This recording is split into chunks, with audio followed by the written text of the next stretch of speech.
देवादिदेव भगवान महादेव शिव और जगत जननी मां जगदम्बा के चरणों में नमन करते हुए शिव शक्ति धाम डासना से मैं श्री पंचदश नाम जूना अखाड़े का महामंडलेश्वर यति नरसिंहानंद गिरी मोहम्मद अदीब एक राज्यसभा का सदस्य रहा।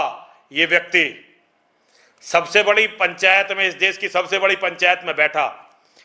अभी इस व्यक्ति ने 2 दिन पहले, आज तारीख है 13 नवंबर 2024, 2 दिन पहले इसने एक बयान दिया कि हम मुसलमानों का एहसान मानो, यदि हम पाकिस्तान गए होते तो पाकिस्तान का बॉर्डर आज लखनऊ तक होता।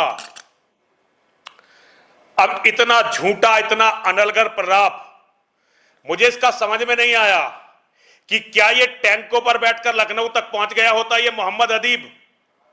इस मोहम्मद अदीब को ये पता नहीं है कि कई बार इसके भाई बंधु लड़ने की कोशिश कर चुके हैं और कई बार उन्होंने मुंह की खाई है। भारत पाकिस्तान का बंटवारा जब धर्म के आधार पर हुआ था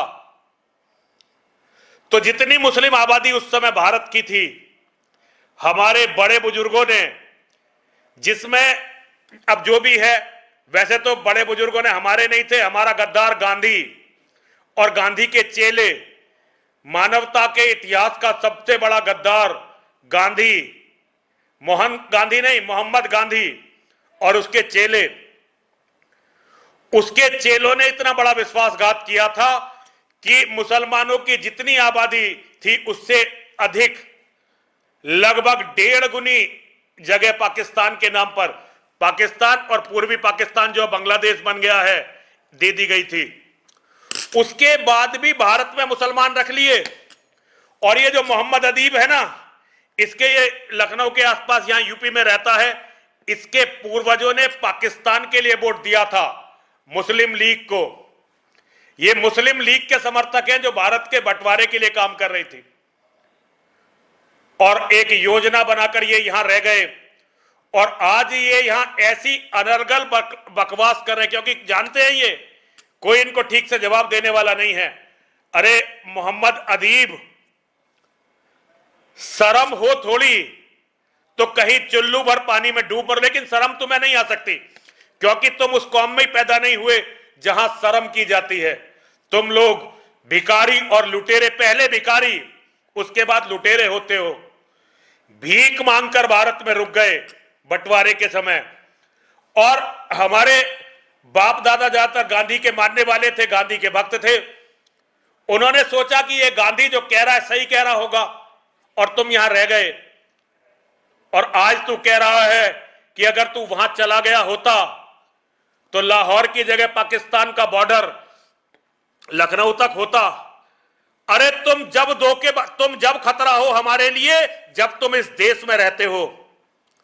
अगर हमारे बीच में हमारे भाई बन के नहीं रहे होते तो तुम 2 कौड़ी के मोहम्मद अदीब, तुम कहीं भिखारी की तरह भीख मांग रहे होते, कहीं राज्यसभा तो छोड़ो, मुजाहिर कहलाए जाते और भिखारियों की हालत में पाकिस्तान में रह रहे होते। मुजाहिर होते, मुजाहिर, एक गाली बनकर पाकिस्तान में रह रहे होते, जैसे तुम्हारे और भाई बंद जो यहां से गए थे वो रह रहे हैं।